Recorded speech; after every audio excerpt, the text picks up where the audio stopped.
Kembali bersama kami, pemirsa. Kejaksaan Agung siapkan upaya pemanggilan paksa terhadap staf ahli Komisi 1 DPR RI dan perwakilan BPK RI untuk menelusuri aliran dana korupsi Menara BTS Kominfo. Nama staf ahli anggota Komisi 1 DPR Nistra Yohan dan seseorang bernama Sadikin selaku perwakilan dari Badan Pemeriksa Keuangan atau BPK muncul di persidangan lanjutan kasus korupsi Menara BTS. Saksi mahkota menyebut adanya aliran dana hingga puluhan miliar rupiah dalam proyek Menara BTS 4G Bakti Kominfo yang diserahkan ke Komisi 1 DPR dan BPK. Pihak Kejaksaan Agung menyebut keduanya telah dipanggil 2 kali, namun keduanya tidak menghadiri 2 panggilan yang sudah dilayangkan. Dan untuk mengulas soal rencana Kejagung melakukan pemanggilan paksa terhadap staf ahli anggota Komisi 1 DPR dan perwakilan dari BPK, kami sudah bersama Kepala Pusat Penerangan Hukum atau Kapus Penkum Kejaksaan Agung, Bapak Ketut Sumedana. Selamat sore Pak Ketut. Selamat sore Mas Juno, gimana kabar? Alhamdulillah sehat Pak, terima kasih sudah bergabung bersama kami di sore ini. Kita bicara mengenai keterlibatan 2 nama ini Pak. Kalau ada pertanyaan, seberapa signifikan sebenarnya nama-nama tersebut dalam kasus korupsi BTS ini Pak? Jadi begini, saya harus bercerita dulu. Untuk perkara pokoknya dari perkara BTS ini ya, kita sudah menetapkan kurang lebih 11 tersangka. Ya. Dan 6 tersangka ini sudah menjadi terdakwa, statusnya sudah ada di persidangan. Kemudian ada 2 tersangka sudah tahap 2, mungkin 2 minggu ke depan ini sudah mulai juga sidang. Baik. Dan 3 tersangka masih dalam suatu proses penyidikan. Itu sudah dipahami. Untuk perkara pokok sudah selesai sebenarnya, sudah clear. Namun demikian perkara-perkara lain-lain terkait dengan aliran dana yang muncul, bukan hanya di persidangan, dalam satu proses penyidikan pun juga muncul.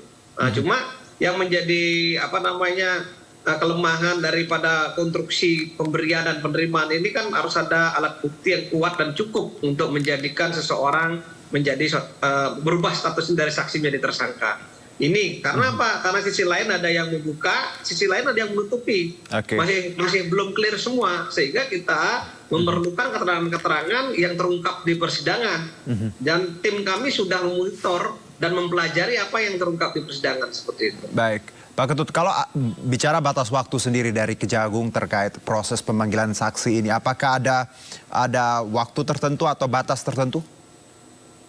Semua orang mempunyai kewajiban di depan hukum ya, baik statusnya sebagai ahli maupun sebagai saksi, apalagi sebagai terdakwa yang harus kita menghadirkan, kan begitu. Nah, untuk itu kami memang mengimbau, karena beberapa kali kita panggil pada saat penyidikan, orang-orang ini tidak kami ketemukan atau tidak hadir dalam proses pemanggilan, sehingga memang diperlukan upaya-upaya keras bagi teman-teman penyidik untuk melakukan upaya paksa. Itu yang dimaksud kemarin disampaikan oleh Bapak Dirdik. Oke, ketidakhadiran setelah beberapa kali dipanggil ini, adakah alasan tertentu dari pihak yang kita panggil ini Pak? Tidak ada alasan sama sekali. Maka dari itu kita harus keras, baik di media, dan kita sudah melakukan upaya-upaya terhadap yang bersangkutan, dan kita mapping apakah betul orang ini adanya, apa memang orangnya tidak ada, gitu loh. Yang kita khawatirkan kan orangnya memang tidak ada, gitu. Tapi kalau ada pasti kita lakukan upaya paksa. Jadi keberadaannya sudah diketahui ya? Orang ini bisa dihadirkan. Keberadaannya sudah diketahui ya Pak Ketut ya? Ya, beberapa nama memang sudah diketahui, tapi beberapa nama memang yang muncul ini memang kita belum kita ketahui. Saya tidak menyebut ya salah satunya, nanti mereka malah mengaburkan proses penyidikan nanti. Oke, kalau upaya tadi pemanggilan paksa nantinya, adakah upaya lain untuk mencekal misalnya Pak agar yang kita panggil ini tidak pergi ke luar negeri? Begini, kita harus pastikan dulu orang ini ada. Orang ini betul-betul ada, kan gitu. Ketika orang ini betul-betul ada, maka baru tindakan selanjutnya harus melakukan pencekalan. Kalau kita orang ini dipastikan tidak ada nama samaran atau nama hiasan, ya kita mencekal siapa, malah kita lucu nanti. Maka dari itu tim kita sudah turun semua ke lapangan untuk melakukan upaya-upaya tadi, mapping, ya, melakukan upaya-upaya kebenaran dari keterangan ini, karena keterangan yang diberikan tidak semua kadang-kadang mengandung kebenaran. Baik, tapi untuk nama tadi staf DPR dan BPK itu sudah dipastikan ya Pak, ada ya Pak? Saya tidak bilang ada apa tidak ya, karena ini masih teka-teki. Kalau misalnya bilang ini ada, ini tidak, nanti malah bias. Benar. Gitu. Jadi semuanya kamu mimpin semua nama yang terungkap di persidangan. Dan itu memang kewajiban untuk umum untuk menghadirkan dalam rangka apa? Dalam rangka mendudukkan perkaranya, membuktikan perkara itu kewajiban penuntut umum.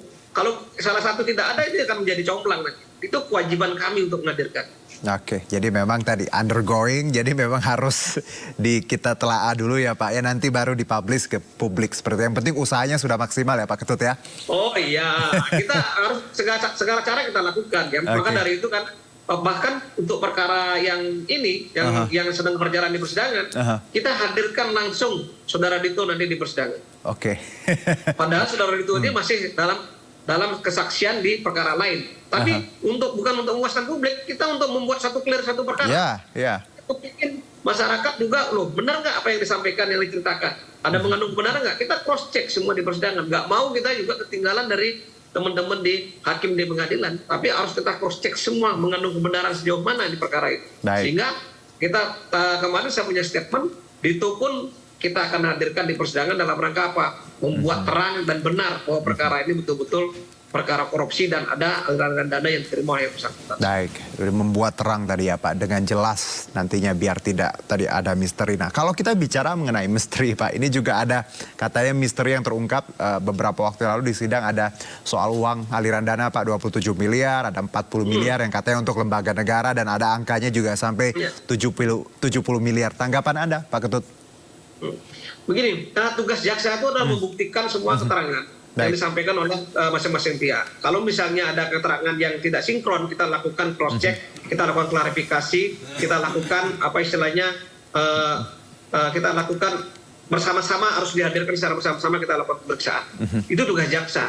Nah, ketika semuanya clear, ya sama keterangan satu sama lain, mungkin tidak jadi masalah. Nah, kalau keterangannya yang satunya mengaku, satunya enggak, karena ini dalam bentuk barang, itu mungkin agak kesulitan kita karena harus membutuhkan alat bukti yang kita butuhkan. Tapi kalau perkara pokoknya saya kira sudah clear and plain, ada kerugian yang begitu besar, ya kan, 8 sekian triliun, ada memang bagi-bagi duit. Ini sudah clear kalau perkara pokoknya. Nah, perkara-perkara yang tadi yang sampingan-sampingnya jadilah perlu kita dudukkan konstruksi yuridisnya sehingga kita mungkin perkara ini bisa kita kembangkan lebih jauh. Oke, jadi memang perkara pokok tadi sudah berlangsung dan sudah jelas, tapi yang tadi yang komplimen ya yang di samping-sampingnya ini harus kita buka juga ya Pak ya, biar terang juga kalau memang ada temuan baru. Baik Pak Ketut, terakhir kalau kita lihat bagaimana dinamika terakhir tentunya banyak menjadi sorotan publik, ada tadi dana yang memang belum masih kita teliti dan beberapa nama tadi. Apa yang mungkin dari Kapus Penkum sendiri, apa yang harus dipahami publik ketika kita bicara kasus ini? Jadi begini, yang perlu kita pahami bahwa kita tetap bekerja sebagaimana harapan masyarakat. Harapan masyarakat juga harapan kami bagaimana perkara ini tuntas, clear, ya, semuanya transparan dan objektif, kan begitu. Yang kemudian apa yang terungkap di persidangan itu menjadikan bagian dari kami pelajari, kami cermati. Ketika memang ada alat bukti yang cukup untuk kita kembangkan ke depan, memang menetapkan tersangka baru misalnya, kami akan lakukan. Tidak mungkin kita tutupi semua. Maka dari itu silakan dicermati, masyarakat silakan beropini, media silakan juga untuk mengantarkan masyarakat akan menjadi terang menderang perkara ini di masyarakat. Baik, terima kasih Pak Ketut Smedana, Kepala Pusat Penerangan Hukum atau Kapus Penkum Kejaksaan Agung atas waktunya. Selamat sore, matur suksema Pak. Matur suksema Mas, terima kasih, selamat malam.